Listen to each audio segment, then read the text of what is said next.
در وقتی صبحگاهان بوی محمد آمد، اندر صباحی مردم بوی محمد آمد. رفتم به سوی بستان، گلها شکفته دیدم، از جانب گلستان بوی محمد آمد. در موسم گل و ملک میخواندوش بلبل، از بلبلی خوش الحان بوی محمد آمد.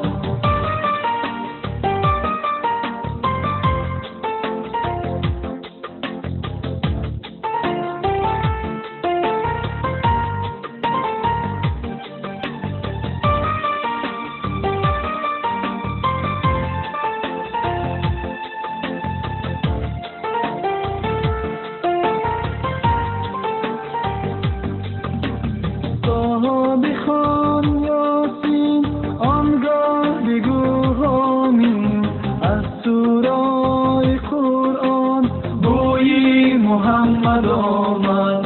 و شمس و زیرویش و لینعت مویش، از ذکر ذات سبحان بوی محمد آمد.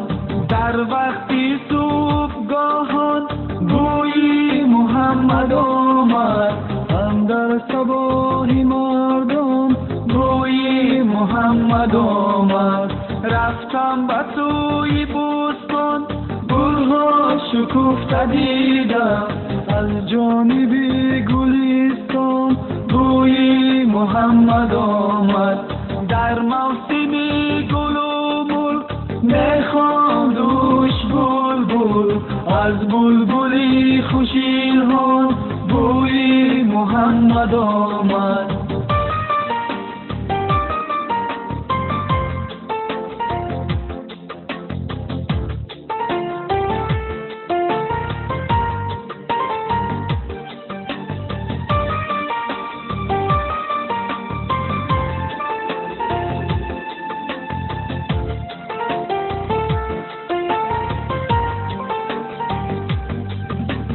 اول بگفت محمد لا اله الا الله، از ذکر اسم رحمان بوی محمد آمد.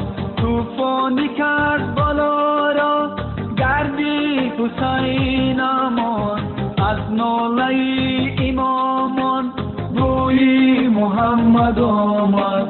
در وقتی صبحگاهان بوی محمد آمد، اندر صباحی مردم بوی محمد آمد.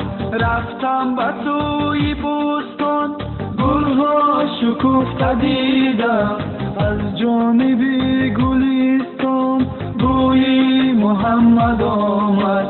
در موسم گل و ملک میخواندوش بلبل، از بلبلی خوش الحان بوی محمد آمد.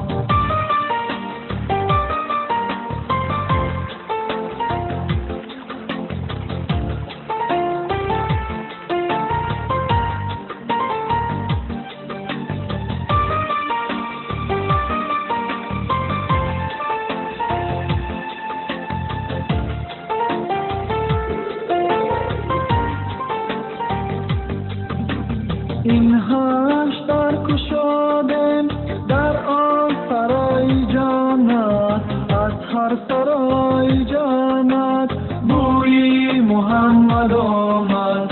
این لب بزن تو خود را در صحبت غریبان، از صحبت غریبان بوی محمد آمد. در وقتی صبحگاهان بوی محمد آمد، اندر صباحی مردم بوی محمد آمد. رفتم به سوی بستان، گلها شکفته دیدم، از جانب گلستان بوی محمد آمد. در موسم گل و ملک میخواندوش بلبل، از بلبلی خوشیلان بوی محمد آمد، بوی محمد آمد.